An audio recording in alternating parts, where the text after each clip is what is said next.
আসসালামু আলাইকুম। সংবাদে আপনাদের সবাইকে স্বাগত জানাচ্ছি। আমি ফিরোজ তোহা। শুরুতেই সংবাদ শিরোনাম। বাংলাদেশের সর্বশেষ গুরুত্বপূর্ণ আপডেট সংবাদে আপনাকে স্বাগত। শুরুতে সংবাদ শিরোনাম, পরে বিস্তারিত। প্রথমেই জানাবো, ছাত্রদলের সমাবেশে জনস্রোত। ছাত্র সমাবেশে যোগ দিয়েছে এবং রাজধানী ঢাকায় এসেছে বিভিন্ন জায়গা থেকে মানুষজন। এই হিসেবে শাহবাগের কানায় কানায় পূর্ণ হয়ে গেছে বিএনপির ছাত্রদলের নেতাকর্মীদের দিয়ে। ইতিমধ্যেই শুরু হয়ে গেছে এই কর্মসূচি।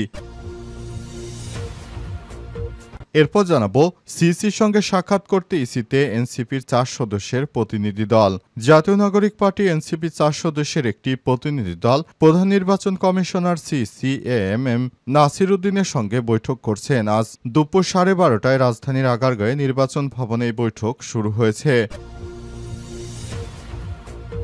এদিকে দুটি গুরুত্বপূর্ণ তারিখের একটিতে নির্বাচনের সময় ঘোষণা করবেন প্রধান উপদেষ্টা। দুটি গুরুত্বপূর্ণ তারিখকে সামনে রেখে ত্রয়োদশ জাতীয় সংসদ নির্বাচনের সময় ঘোষণা করতে পারেন অন্তর্বর্তীকালীন সরকারের প্রধান উপদেষ্টা প্রফেসর ডক্টর মোহাম্মদ ইউনূস।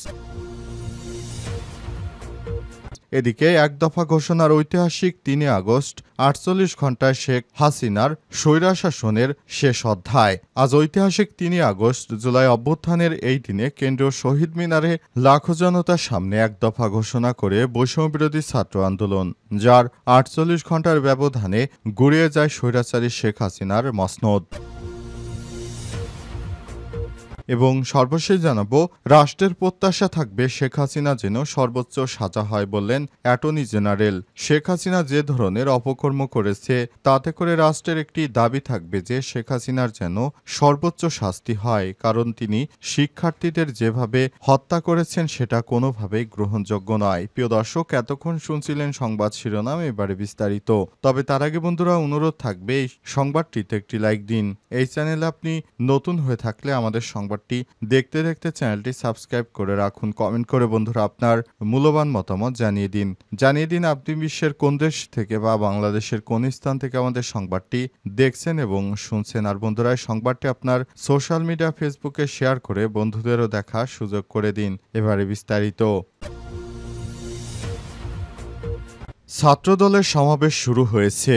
শাহবাগে জনস্রোত। ছাত্র সমাবেশে যোগ দিতে রাজধানীর শাহবাগে জড়ো হচ্ছে জাতীয়তাবাদী ছাত্রদলের নেতাকর্মীরা। জুলাই অগস্টের অভ্যুত্থানের বর্ষপূর্তি উপলক্ষে মাসব্যাপী কর্মসূচির অংশ হিসেবে এই সমাবেশ করছে সংগঠনটি। রোববার ৩ আগস্ট দুপুর ২:৩০টায় এই ছাত্র সমাবেশ অনুষ্ঠিত হয়েছে। সমাবেশে লন্ডন থেকে ভার্চুয়ালি যুক্ত তারেক রহমান প্রধান অতিথির বক্তব্য দেবেন বিএনপির ভারপ্রাপ্ত চেয়ারম্যান ও ছাত্রদলের সাংগঠনিক অভিভাবক তারেক রহমান। সমাবেশ কেন্দ্র করে আগেই সারা দেশ থেকে ছাত্রদলের নেতাকর্মীদের ঢাকায় আসার নির্দেশ দেওয়া হয়েছিল। দুপুর 12:15টার দিকে সরেজমিনে গিয়ে দেখা যায় সমাবেশ কেন্দ্র করে শাহবাগ মোড়ে মঞ্চ তৈরি করা হয়েছে। মূল মঞ্চের কাজ শেষ হলেও সৌন্দর্যবর্ধনের কাজ চলমান রয়েছে। ঢাকাসহ দেশের বিভিন্ন প্রান্ত থেকে নেতাকর্মী এসে জড়ো হয়েছেন। এ সময় বাড়ার সঙ্গে সঙ্গে নেতাকর্মীদের ভিড় বাড়তে থাকে। খণ্ড খণ্ড মিছিল নিয়ে এসছেন সমাবেশ স্থলে। থেমে থেমে নেতাকর্মীদের স্লোগান দিতে দেখা গেছে। কারো কারো হাতে জাতীয় ও দলীয় পতাকা দেখা গেছে। অনেকেই এদিক সেদিক ঘোরাফেরা করছেন। শাহবাগ এলাকার পাবলিক যান চলাচল বন্ধ থাকায় রাস্তায় অনেকেই বসে পড়েছেন। অত্যন্ত গুরুত্বপূর্ণ সঙ্গে বিএনপির নেতাকর্মীরা সেখানে সুশৃঙ্খলভাবে আসার এবং বসার চেষ্টা করছেন। তবে সেখানে সংঘর্ষ বেঁধে যেতে পারে, কারণ দু একটি ছোট ছোট গোষ্ঠীর মধ্যে সেখানে একটু বাকবিতণ্ডা লক্ষ্য করা গেছে। বিএনপির সমাবেশ মানে সংঘর্ষ হতেই পারে। সিইসির সঙ্গে সাক্ষাৎ করতে ইসিতে এনসিপি 4 সদস্যের প্রতিনিধি দল।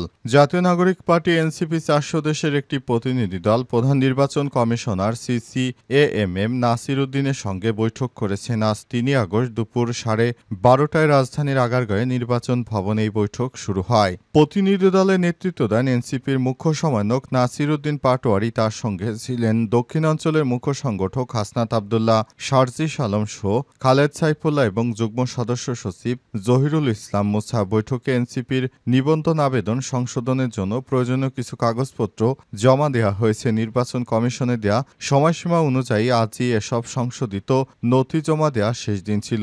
এর আগে নির্বাচন কমিশন এনসিপি সহ ১৪৪টি রাজনৈতিক দলের নিবন্ধন আবেদন যাচাই বাছাই করে এবং তথ্য ঘাটতির বিষয়ে চিঠি দেয়। এনসিপির ক্ষেত্রে ৬টি বিষয় চিহ্নিত করা হয়েছিল, যার মধ্যে ছিল জেলা উপজেলা কমিটির তালিকা, অফিস ভাড়ার চুক্তিপত্র, তহবিলের উৎস ও পরিমাণ, কার্যনির্বাহী কমিটির সিদ্ধান্তের স্বাক্ষর, গণতন্ত্র সংবিধান পরিপন্থী নয় মর্মে প্রত্যয়নপত্র এবং প্রার্থী মনোনয়নে প্যানেল ব্যবস্থার উল্লেখ। প্রসঙ্গত গত জুন মাসে এনসিপি ট্রাকে করে নির্বাচন কমিশনে ৪৩,৩১৬ পৃষ্ঠা নথিপত্র জমা দেয়। তবে প্রাথমিক যাচাই বাছাই শেষে সেগুলো উত্তীর্ণ হতে পারেনি এনসিপি। তখন তারা নতুন করে আবার কাগজপত্র জমা দেওয়ার সিদ্ধান্ত নিয়েছেন। দুটি গুরুত্বপূর্ণ তারিখের একটিতে নির্বাচনের সময় ঘোষণা করবেন প্রধান উপদেষ্টা। দুটি গুরুত্বপূর্ণ তারিখ সামনে রেখে ত্রয়োদশ জাতীয় সংসদ নির্বাচনের সময় ঘোষণা করতে পারেন অন্তর্বর্তীকালীন সরকারের প্রধান উপদেষ্টা অধ্যাপক ড. মোহাম্মদ ইউনূস। বিশেষ করে ছাত্র জনতার অভ্যুত্থানে শেখ হাসিনার পতনের দিন অর্থাৎ ৫ই আগস্ট অথবা ড. ইউনূসের দায়িত্ব গ্রহণের দিন ৮ই আগস্টকে নির্বাচনের সময় ঘোষণা করার দিন হিসেবে বেছে নিতে পারেন প্রধান উপদেষ্টা। ইতিমধ্যেই নির্বাচনের দিনক্ষণ বা সময়সীমা নিয়ে একাধিক রাজনৈতিক দলের সঙ্গে বৈঠক করেছেন প্রধান উপদেষ্টা। সম্প্রতি এমন একটি বৈঠক শেষে রাজনীতিবিদরা জানিয়েছেন আগস্টের প্রথমে নির্বাচনের দিনক্ষণ ঘোষণা করবেন ড. মোহাম্মদ ইউনূস। ধারণা করা হচ্ছে চলতি মাসের ৫ থেকে ৮ তারিখেই ঘোষণা আসতে পারে। তবে একাধিক সরকারি সূত্র জানিয়েছে ড. ইউনূস অন্তর্বর্তীকালীন সরকার গঠনের তারিখটিকে বেশি গুরুত্ব দিতে চান না, তাই ভাষণ ৫ই আগস্টেই দিতে পারেন। এদিন তিনি জাতির উদ্দেশ্যে টেলিভিশন ভাষণে নির্বাচনের সময় ঘোষণা করতে পারেন। এদিকে শনিবার সরকারের পক্ষ থেকে বলা হয়েছে ৫ই আগস্ট বিকাল ৫টায় জুলাই ঘোষণাপত্র জনগণের সামনে উপস্থাপন করা হবে। সরকারের একজন কর্মকর্তা জানিয়েছেন নির্বাচনের সময় ঘোষণা দেওয়ার পর প্রধান উপদেষ্টা নির্বাচন কমিশনকে জাতীয় নির্বাচনের তফসিল ঘোষণার আহ্বান জানাবেন। গত ২৬শে জুলাই রাজনৈতিক দলগুলোর সঙ্গে বৈঠক করেন ড. মোহাম্মদ ইউনূস। সেখানে তিনি বলেন শীঘ্রই নির্বাচনের তারিখ ঘোষণা করা হবে। গত ৯ জুলাই সংশ্লিষ্ট কর্তৃপক্ষকে ডিসেম্বরের মধ্যেই নির্বাচনের প্রস্তুতি সম্পন্ন করার নির্দেশ দেন ড. মোহাম্মদ ইউনূস। সেদিন আইনশৃঙ্খলা রক্ষাকারী বাহিনীর সঙ্গে এক বৈঠকে তিনি বলেন নির্বাচন ফেব্রুয়ারি অথবা এপ্রিলে হতে পারে। এর আগে গত ১৩ জুন লন্ডনে বিএনপির ভারপ্রাপ্ত চেয়ারম্যান তারেক রহমানের সঙ্গে এক বৈঠকে প্রধান উপদেষ্টা বলেন নির্বাচন ২০২৬ সালের রমজানের আগেই হতে পারে, অর্থাৎ ফেব্রুয়ারির প্রথমার্ধের মধ্যেই নির্বাচন হওয়ার সম্ভাবনা রয়েছে। আর তাই ওই সময়ের মধ্যেই নির্বাচন হতে পারে, এমনটাই জানিয়েছেন প্রধান উপদেষ্টা। একদফা ঘোষণার ঐতিহাসিক ৩ আগস্ট ৪৮ ঘণ্টা শেষ স্বৈরশাসনের অধ্যায়।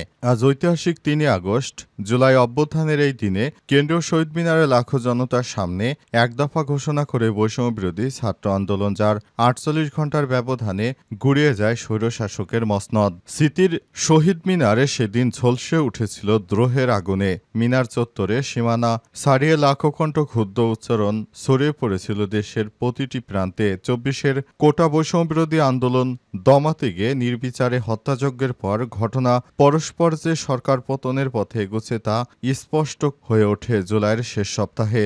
শিক্ষার্থী থেকে পেশাজীবী, শিল্পী থেকে বুদ্ধিজীবী সব শ্রেণী পেশার মানুষের বজ্র কণ্ঠে চূড়ান্ত বার্তা দিয়েছিল নরবরে মসনদে বসে থাকা শেখ হাসিনাকে। ছাত্র জনতাকে স্মৃতিতে ৩ আগস্টে সেই মুহূর্তগুলি আজও জলজলে। বৈষম্য বিরোধী ছাত্র আন্দোলনের সমন্বয়ক আবু বাকের মজুমদার বলেছেন ২ আগস্ট একটি ভিডিও ভাইরাল হয়, নয় এর মধ্য গিয়ে রক্তের ছিটা পড়ে এক হয়ে যায়। এটা খুবই ক্লিয়ার ছিল যে ৩ তারিখ একদফা ঘোষণা করা হচ্ছে, এটা নিয়ে আমাদের মানসিকভাবে প্রস্তুতি ছিল।